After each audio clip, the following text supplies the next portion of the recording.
Ladies and gentlemen, welcome to Chanel Jasmine, the best novel Chanel for romantic stories. Hai guys, selamat datang di channel Jasmine, channel terbaik untuk menyimak novel-novel romantis. Mohon dukung channel ini dengan subscribe, like dan share video-video yang ada di channel ini. Terima kasih.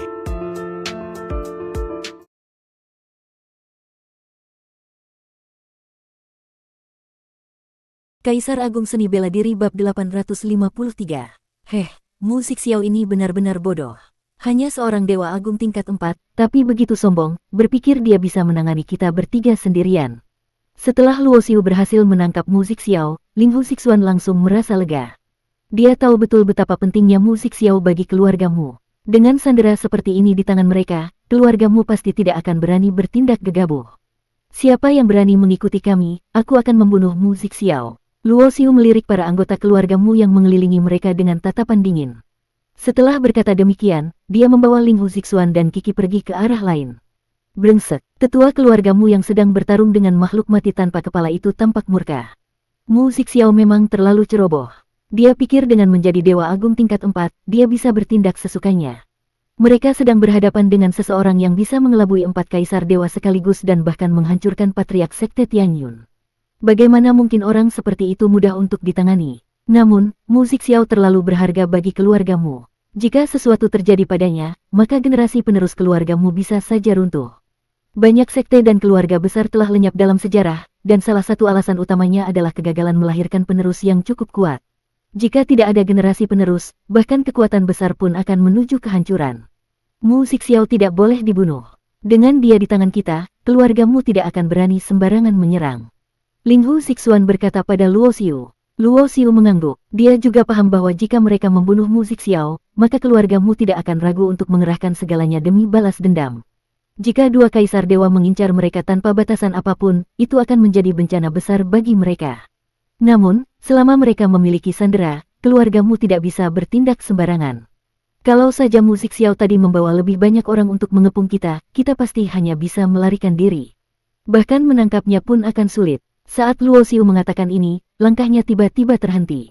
Dia menatap Ling Hu Sixuan dan Qi Qi dengan tatapan penuh makna. Kau tidak mungkin berpikir untuk, mata Qi Qi berbinar penuh antisipasi. Luo Xiu tersenyum, Qi Qi benar-benar cerdas. Sepertinya kau sudah tahu rencanaku. Melihat interaksi mereka, Ling Hu Sixuan langsung merasa tidak senang dan segera berdiri di antara mereka. Hei, Qi Qi adalah milikku. Qi Qi tertawa ringan, lalu menjelaskan, yang dimaksud Tuan Taisangi adalah kita harus kembali ke sana. Kembali, untuk apa? Ling Hu Sixuan terlihat bingung. Luo Xiu menggelengkan kepalanya sambil tersenyum sinis. Ling Zhu, kau benar-benar bodoh. Sementara Qi Qi begitu pintar, kau sepertinya tidak akan pernah bisa sebanding dengannya. Sebelum Ling Hu Sixuan bisa membalas, Luo Xiu melanjutkan, makhluk mati tanpa kepala itu sangat kuat. Bahkan dua kaisar dewa kesulitan melawannya. Ketika kita muncul sebelumnya, mereka bahkan tidak bisa menyisihkan tenaga untuk menghadapi kita. Itulah mengapa kita berhasil menangkap musik Xiao. Ling Hu Sixuan akhirnya memahami maksudnya. Sialan, kau benar-benar licik. Maksudmu kita kembali untuk mencari kesempatan mencuri sesuatu. Dia menatap Luo Xiu dengan takjub. Meskipun dia sendiri merasa sudah cukup licik, Luo Xiu ternyata lebih berani. Itu adalah mayat seorang dewa iblis tingkat 7. Seluruh tubuhnya adalah harta berharga. Jika dia masih memiliki sisa darah ilahi di dalam tubuhnya, itu bisa digunakan untuk meramu pil atau bahkan dikonsumsi langsung untuk meningkatkan kekuatan. Luo Xiu menjelaskan. Ling Hu Sixuan menelan ludah. Ayo lakukan. Dia memang pemberani. Jika tidak, dia tidak akan berani menjebak 4 kaisar dewa atau menargetkan harta patriark sekte Tianyun. Qi Qi juga tidak menolak. Sebagai seorang jenius dari alam tertinggi dan berasal dari keluarga besar, dia memiliki banyak metode untuk melindungi diri jika situasi memburuk. Luo Xiu tersenyum dan segera membentuk formasi penyembunyian baru. Mereka bertiga lalu kembali ke tempat pertempuran tanpa membuat suara sedikit pun. Karena musik Xiao tidak ada di sana untuk menggunakan cermin emasnya, keluargamu tidak menyadari kehadiran mereka. Para tetua, termasuk dua kaisar dewa, sepenuhnya fokus bertarung melawan makhluk mati tanpa kepala itu. Mereka bahkan tidak pernah menyangka bahwa Luo Xiu dan kelompoknya akan berani kembali. Persiapkan formasi. Tetua keluargamu berteriak. Hampir 100 ahli dari keluargamu, dipimpin oleh lebih dari 10 dewa agung, segera membentuk formasi tempur untuk membantu dua kaisar dewa melawan makhluk mati itu. Ling Hu Sixuan melihat ini dan merasa ragu. Apa kita benar-benar bisa mendapat keuntungan di sini? Jumlah lawan mereka sangat besar. 2 kaisar dewa, lebih dari 10 dewa agung, dan hampir 100 pejuang dewa raja tahap akhir. Jika mereka ketahuan, mereka pasti akan mati. Luo Xiu hanya tersenyum misterius. Jangan meremehkan makhluk mati tanpa kepala itu. Meskipun makhluk mati telah kehilangan ingatan dan pengalaman bela dirinya, dia masih memiliki naluri bertarung dari kehidupannya sebelumnya. Dan dalam beberapa kasus, naluri ini bisa menjadi lebih berbahaya dibandingkan teknik yang dia pelajari sebelumnya. Di langit, kapal perang emas ungu keluargamu bergetar hebat. Makhluk mati tanpa kepala itu terus menerima serangan dan terlempar berulang kali. Namun, baju sirah usang yang dia kenakan memancarkan cahaya gelap, menyerap sebagian besar serangan yang diterimanya. Serangan dari 2 kaisar dewa dan pasukan keluargamu berhasil mengenainya, tetapi luka yang mereka timbulkan hampir tidak berarti. Luo Xiu mengamati pertempuran itu dengan tatapan tajam. Kita tunggu sebentar lagi, saat yang tepat akan segera tiba. Dia bisa merasakan sesuatu yang besar akan terjadi. Dan ketika itu terjadi, mereka akan siap untuk merebut kesempatan mereka. Boom! Tiba-tiba, aura mengerikan meledak dari tubuh makhluk mati tanpa kepala. Pedang patahnya tampak seperti terbangun dari tidur panjangnya. Kilatan pedang yang menyilaukan melesat ke langit, merobek angkasa layaknya naga yang mengamuk. Makhluk mati tanpa kepala itu tampak benar-benar mengamuk. Kekuatan yang dia lepaskan melonjak ke tingkat yang luar biasa. Tetua keluargamu dan tua monster Tianyun yang semula mampu menekannya kini terdesak mundur berkali-kali. Kapal perang emas ungu mereka mengalami kerusakan serius, bergetar seolah menangis kesakitan. Meskipun telah berubah menjadi makhluk mati, harga diri seorang ahli masih tetap ada. Makhluk ini telah melepaskan hampir semua energi kematiannya demi memperoleh kekuatan yang lebih besar, ujar Kiki sambil memperhatikan pertempuran dengan tatapan penuh perhatian. Benar, tapi makhluk mati seperti ini bergantung pada energi kematian untuk tetap eksis.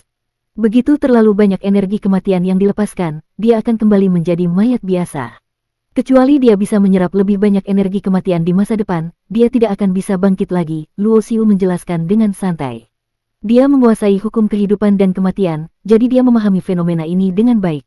Secara teori, seseorang yang menguasai hukum kematian bisa mengendalikan makhluk-makhluk seperti ini. Namun, karena kekuatan Luo Xiu masih terbatas, dia belum bisa mengendalikan makhluk mati di lembah pemakaman ini. Boom, boom, boom. Tiba-tiba, suara gemuruh terdengar dari bagian terdalam lembah pemakaman. Aura purba dan tak terhingga meluas ke segala penjuru. Setiap orang yang berada di dalam wilayah pemakaman langit bisa merasakannya dengan jelas. Peninggalan dewa dan iblis purba telah terbuka. Tetua keluargamu dan tua monster Tianyun saling menatap. Ekspresi mereka menunjukkan kegelisahan yang sama. Kita pergi. Tanpa ragu, mereka langsung meninggalkan pertarungan dengan makhluk mati tanpa kepala. Mereka mengendalikan kapal perang emas ungu mereka dan membawa pasukan keluargamu menuju bagian terdalam lembah pemakaman. Mereka pergi. Linghu Sixuan langsung bersorak. Makhluk mati tanpa kepala itu masih melepaskan sisa-sisa energi kematian dalam jumlah besar. Namun, karena tidak ada lagi musuh di sekitarnya, ia kehilangan fokus dan mulai berkeliaran tanpa arah. Namun, karena terlalu banyak energi kematiannya yang telah digunakan, kekuatannya melemah drastis. Tidak lama kemudian, tubuhnya jatuh ke tanah dengan suara gedebuk, seperti telah memasuki kondisi tidur yang dalam. Linghu Sixuan segera berlari ke depan, menghunus pedang Dewa Agung tingkat 4 miliknya. Dengan tebasan keras, dia mencoba memotong tubuh makhluk itu. Namun, hasilnya mengecewakan, bahkan permukaan kulitnya tidak tergores sedikit pun. Pertahanan tubuhnya terlalu kuat, bahkan dengan pedang Dewa Agung tingkat 4, aku tidak bisa melukainya sedikit pun. Linghu Sixuan menggerutu. Meskipun dia sudah mati selama bertahun-tahun, dia pernah menjadi Dewa Iblis tingkat 7. Tubuhnya sangat kuat, bahkan jika tidak sekuat saat puncaknya, kau setidaknya butuh senjata tingkat 5 untuk bisa melukainya, Kiki menjelaskan. Kalau begitu, mari kita coba menggunakan pedang ini. Linghu Sixuan segera meraih pedang patah yang dipegang oleh makhluk mati tanpa kepala itu. Makhluk mati itu telah tertidur, jadi tidak ada perlawanan. Linghu Sixuan dengan mudah bisa mengambil pedang itu. Namun, sebelum dia bisa merasa senang, wajahnya langsung berubah suram. Sial, ini senjata pribadi yang dibuat dengan teknik khusus. Tanpa teknik rahasia yang tepat, aku tidak bisa menggunakannya. Minggir, Luo Xiu melangkah maju dan mendorong Linghu Sixuan ke samping. Dengan satu jari, dia menggambar garis di udara. Swiss, seperti kertas yang dipotong pisau tajam, dada makhluk mati itu langsung terbuka. Apa-apaan? Senjata apa yang kau gunakan? Linghu Sixuan dan Kiki terkejut. Luo Xiu tidak menjawab. Dia mengeluarkan sebuah botol giok dan dengan hati-hati mengumpulkan 3 tetes darah merah yang masih segar dari luka di dada makhluk mati itu. Hei, jangan diam saja. Aku bertanya padamu, apa yang barusan kau lakukan? Linghu Sixuan terlihat semakin tidak senang karena Luo Xiu terus mengabaikannya. Tuan Linghu, ini mungkin adalah rahasia pribadi Tuan Taisangi, Kiki mengingatkan dengan lembut. Luo Xiu tetap diam dan hanya mengayunkan tangannya sekali lagi. Pedang energinya dengan mudah merobek baju sirah usang yang masih dikenakan oleh makhluk mati itu. Begitu Luo Xiu melirik pedang patah itu, Ling Hu Sixuan buru-buru meraihnya dan memeluknya erat-erat. Yang ini milikku. Luo Xiu tidak memaksanya. Dia memeriksa tubuh makhluk mati itu dengan teliti, tetapi tidak menemukan barang berharga lain seperti cincin penyimpanan. Itu berarti bahwa satu-satunya harta yang tersisa hanyalah pedang patah tingkat 7, baju sirah tingkat 7 yang rusak, dan 3 tetes darah. Darah ini memang berasal dari Dewa Iblis tingkat 7, tetapi telah mengalami erosi oleh energi kematian selama bertahun-tahun. Kekuatannya telah banyak berkurang. Meski begitu, masih cukup berharga setara dengan 3 pil Dewa Kaisar. Tentu saja, Luo Xiu memiliki darah murni dari seorang Dewa Iblis tingkat 7 yang jauh lebih kuat darah milik Kadislar, sang raksasa petir. Namun, dia menyimpan darah itu untuk keperluan khusus di masa depan. Dengan tingkat kultivasinya saat ini, dia belum bisa menelan dan menyerapnya tanpa membahayakan dirinya sendiri. Secara keseluruhan, meskipun hasil rampasan mereka tampak sedikit, nilainya tetap luar biasa. 2 artefak tingkat 7 yang meskipun rusak tetap lebih berharga dibandingkan artefak tingkat 6. Namun, kedua artefak ini unik dan membutuhkan teknik khusus untuk bisa digunakan. Luo Xiu menyimpan botol darah itu dengan ekspresi puas. Kita mendapatkan barang bagus kali ini, tapi ini baru permulaan, gumamnya. Ling Hu Sixuan tertawa. Kita sudah dapat sesuatu yang berharga, sekarang kita juga harus mencari peninggalan dewa dan iblis purba. Ayo kita susul mereka. Ketiganya segera bergerak menuju kedalaman lembah pemakaman, menyusul para ahli yang telah pergi lebih dulu. Bersambung.